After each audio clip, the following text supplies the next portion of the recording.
Petrol ಬೆಲೆಯಲ್ಲಿ ಏಕ್ದಮ್ 43% jump ಆಗಿರುವಂಥದ್ದು. Litre petrol ಬೆಲೆ 458.41 ರೂಪಾಯಿ ಇದೆ. ಏಕ್ದಮ್ ಲೀಟರ್ಗೆ 137.23 ರೂಪಾಯಿ ಹೆಚ್ಚಳವಾಗಿದೆ. ಹೈಸ್ಪೀಡ್ ಡೀಸೆಲ್ ಬೆಲೆಯಲ್ಲಿ ಏಕ್ದಮ್ 55% ಜಂಪ್ ಆಗಿರುವಂಥದ್ದು. ಲೀಟರ್ ಹೈಸ್ಪೀಡ್ ಡೀಸೆಲ್ ಬೆಲೆ 520.35 ರೂಪಾಯಿ. ಲೀಟರ್ ಡೀಸೆಲ್ 135.86 ರೂಪಾಯಿನಿಂದ 520.35 ರೂಪಾಯಿಗೆ ಜಂಪ್ ಆಗಿದೆ. ಇದು ಪಾಕಿಸ್ತಾನದಲ್ಲಿ ಘೋರ ಪರಿಸ್ಥಿತಿ ಉಂಟಾಗಿರುವಂಥದ್ದು. ಇದು ಇರಾನ್ ಅಮೆರಿಕ ನಡುವಣ ಯುದ್ಧದ ಎಫೆಕ್ಟ್. ಮೊದಲನೇ ಬಾರಿ ಹಣದುಬ್ಬರದಿಂದ ಪಾಕಿಸ್ತಾನ ಜನ ತತ್ತರಿಸಿ ಹೋಗಿದ್ದಾರೆ. ಯುದ್ಧದ ಎಫೆಕ್ಟ್ನಿಂದಾಗಿ ಈ ರೀತಿಯಾದಂತಹ ಬದಲಾವಣೆಗಳು, ಬೆಲೆ ಏರಿಕೆಗಳು ಸಾಮಾನ್ಯ ಜನರಿಗೆ ಸಿಕ್ಕಾಪಟ್ಟೆ ತೊಂದರೆ ಆಗ್ತಾ ಇದೆ.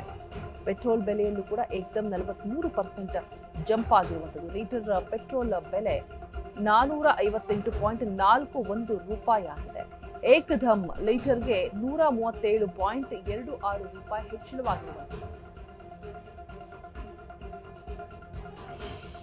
ಪಾಕಿಸ್ತಾನದಲ್ಲಿನ ಘೋರ ಪರಿಸ್ಥಿತಿ ಇದಾಗಿರುತ್ತೆ. ಇನ್ನು ಇದು ಇರಾನ್ ಮತ್ತೆ ಅಮೆರಿಕ ನಡುವಣ ಯುದ್ಧದ ಎಫೆಕ್ಟ್ ಅಂತ ಕೂಡ ಹೇಳಲಾಗ್ತಾ ಇದೆ.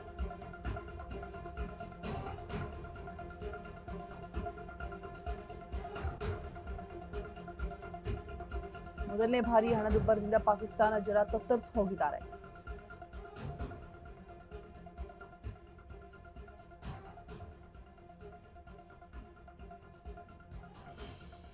ಸಾಕಷ್ಟು ಅಭಾವಗಳು ಉಂಟಾಗ್ತಾ ಇದೆ.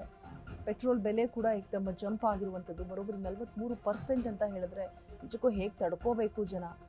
ಮೊದಲೇ ಪ್ರತಿನಿತ್ಯ ಬೆಳಗಾದ್ರೆ ಬೇಕಾಗುವಂತಹ ಬೆಲೆಗಳೇ ಇವಾಗ ಹೆಚ್ಚಿಗೆ ಆಗ್ತಾ ಇರುವಂಥದ್ದು. ಜನರಿಗೆ ಏನು ಮಾಡಬೇಕು ತೋಚ್ತಾ ಇಲ್ಲ. ಲೀಟರ್ ಪೆಟ್ರೋಲ್ ಬೆಲೆ 458.41 ರೂಪಾಯಿ ಹೆಚ್ಚಳವಾಗಿಯಂತೆ.